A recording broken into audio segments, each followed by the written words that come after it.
video response about Pagan Paranoia. Video on Pagan Paranoia. I thought it was a perfect opportunity to make a video that I've been wanting to make for a really long time ago. I belong to a pagan forum, and they had a phenomenon that they called Mr. Darks. And this was when a new person would come to the forum and would post some fantastical story about friends of theirs who had told them they were the chosen ones and they had to fight the forces of evil.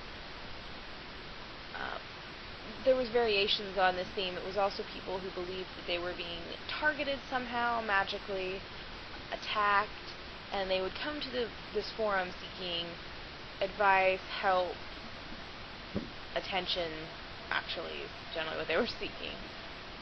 And they called it a Mr. Dark because it was usually had to do with one or more enemies that were attacking this person for unknown reasons. Now, it might seem silly to a lot of people, and when I heard the video on Pagan Paranoia, I thought this is exactly what we used to talk about and we used to call the Mr. Darks. Now, a lot of us may have had experience with this. I personally had a incident when I was in 3rd or 4th grade. It was the summer between 3rd and 4th grade. I was in a summer school class with a very good friend of mine named Helena. And Helena and I were in class together, and then we would walk home together, and then we would play. You know, we were pretty young at the time. And one day we heard the Bloody Mary legend, where you stand in the bathroom mirror and you say Bloody Mary 3 times. In the version we heard, there was a rhyme. I don't remember exactly what the rhyme was. It was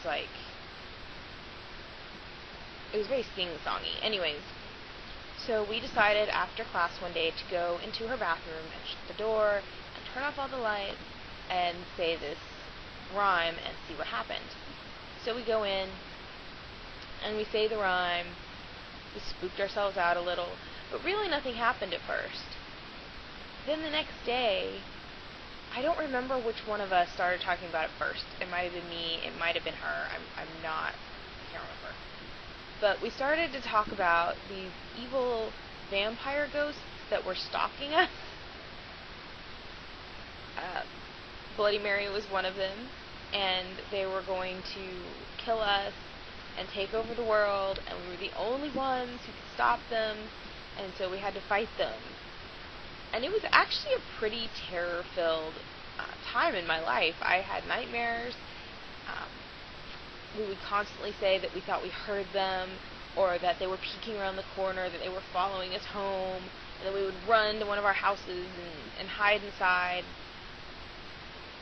And it was really scary, actually, because we had completely convinced ourselves that these evil spirits were after us and that we had to do something to stop them. And of course, we had no clue what to do to stop them. That made it probably scarier.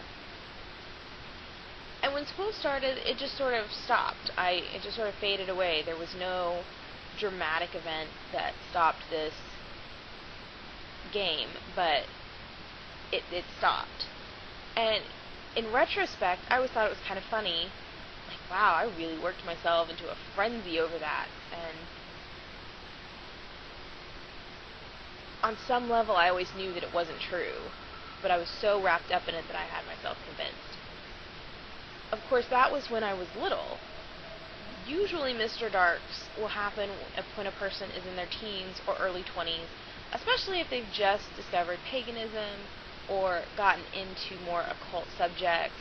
They tend to start seeing everything through spooky-colored glasses, and every time a light bulb blows out, there's a spirit in the room. Whereas I've always believed that it's a much safer and more logical thing to discard any mundane explanations before you latch on to the paranormal explanations for anything that happens. Now, having a friend who is involved in a Pagan Paranoia or a Mr. Dark can be kind of concerning because there is a certain amount of detachment from reality involved in these. And a lot of times they can be controlled by a group leader, while occasionally it is a single person Most often I've seen this happen with a group of people, specifically one person who sort of starts out the fantasy and then pulls other people in by telling them that they're chosen or they're special or something, that they need them. And of course everyone, especially, in that age range, wants to feel accepted and wants to feel special and wants to feel like they're a part of something. It's very easy for people to fall into this. And at first people can go into it thinking, well, this is really silly, but I don't really believe it, I'm just going to go along with it. And then, like I did and Helena did, get themselves all worked up into a frenzy over easily explainable phenomenon, like sounds in the dark, light bulbs flashing or burning out, shadows, and things of that nature. Very rarely have I actually heard of a Mr. Dark episode becoming a dangerous thing. They can be symptoms of more dangerous things. For instance, the kind of leader that I mentioned that sometimes arises in these may have signs of mental illness. Like I said, a detachment with reality, especially if it's prolonged and intense, is not usually a good sign. In high school, there was a story about a group of teenagers who were playing a role-playing game, Vampire the Masquerade, and one of them began to detach with reality. He believed that he was chosen by a real-life group of vampires and that he had special powers, that he could do whatever he wanted. He actually split at one point with the Vampire the Masquerade groups because he wanted something more real, more dramatic, and he formed his own group, the Vampire Clan, I think is what he called it. Then he would make up rituals and missions for them to go on for the worst when he ended up killing his girlfriend's parents. He had a blood exchange ritual to cross her over into the Vampire Clan, and then he went to her home and killed her parents and burned a V-shaped mark into their chests. Now that's a pretty extreme example of how somebody detaching with reality in a supernatural way can take things to a very dangerous level. They became scared of him and they went to the police, and he was tried for murder.